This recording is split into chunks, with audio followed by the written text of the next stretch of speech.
Hello viewers, welcome to my channel.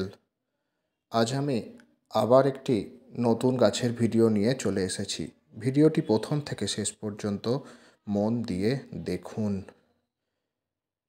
অনেকের কাছে এই গাছ একদমই নতুন। এর নাম লেডি বার্ড। নামটাও খুব সুন্দর, ফুলগুলোও খুব সুন্দর দেখতে হয়।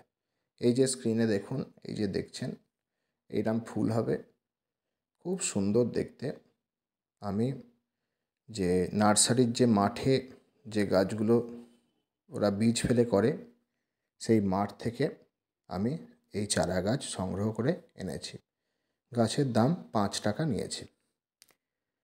এইবার এই লেডি বার্ডের জন্য কেমন মাটি প্রস্তুত করবেন আমি আগে থেকেই প্রস্তুত করে রেখেছি। 1 ভাগ মাটি, 1 ভাগ বালি, 1 ভাগ কম্পোস্ট। আমি ভার্মি কম্পোস্ট নিয়েছি। আপনারা পুরনো 1 বছরের গোবর সার বা পাতা পচা সার যে কোনো একটা নিতে পারেন। আর 1 মুঠো নিম খোল আমি মিশিয়ে দিয়েছি। যেহেতু এখন চারা গাছ, সেই জন্য আমি অন্যান্য খাবার এখন দেব না। এই 4টি উপাদান দিয়েই আমি ভালো করে মাটিটি প্রস্তুত করে নিয়েছি। আর আপনারা হয়তো এখন শিখে গেছেন, যারা দেখেন আমার চ্যানেল, যে ড্রেনেজ সিস্টেমটা খুব ভালো করে হওয়া প্রয়োজন, যাতে অতিরিক্ত জলটা ড্রেনেজ হোল দিয়ে বেরিয়ে যায়। আর শীতকালীন গাছ বুঝতেই পারছেন, ওয়েল ড্রেনেজ সয়েল হওয়া তো খুবই জরুরি।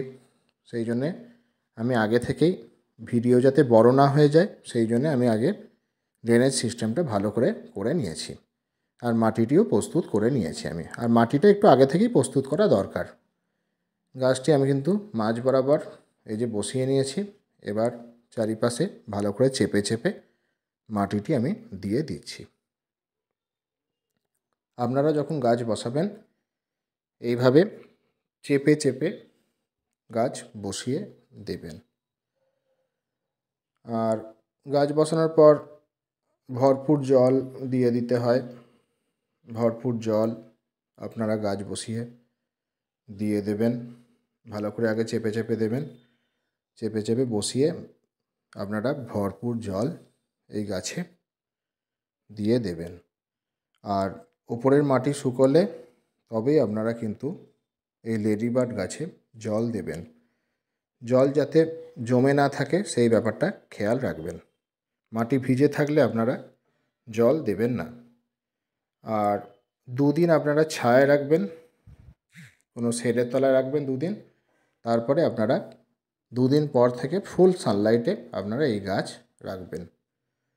এই যে জল দিয়ে দিচ্ছি আমি, ভরপুর জল দিয়ে দেবেন। যখনই বসাবেন আপনারা ভরপুর জল দিয়ে দেবেন।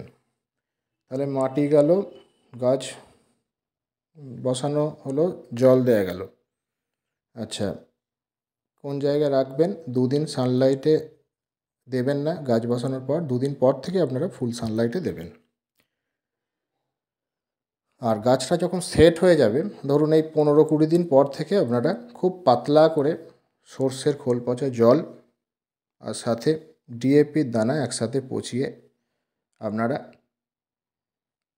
ব্যবহার করবেন 7 দিন অন্তর মাটিতে। যদি আপনারা আলাদা করে ডিএপি দানা দিতে চান, তাহলে কি করবেন?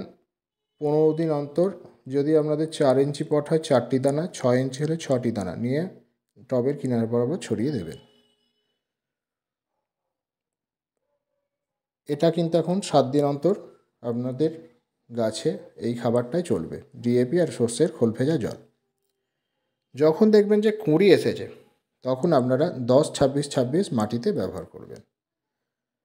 এই হচ্ছে খাবার। আশা করি বুঝতে পেরেছেন। ভিডিওটি ভালো লাগলে লাইক করুন, বন্ধুদের সাথে শেয়ার করুন, কিছু জানতে আমায় কমেন্ট করুন। আর যারা আমার চ্যানেলে নতুন, তারা চ্যানেলটি সাবস্ক্রাইব করে আমার সাথে থাকুন। Thank you.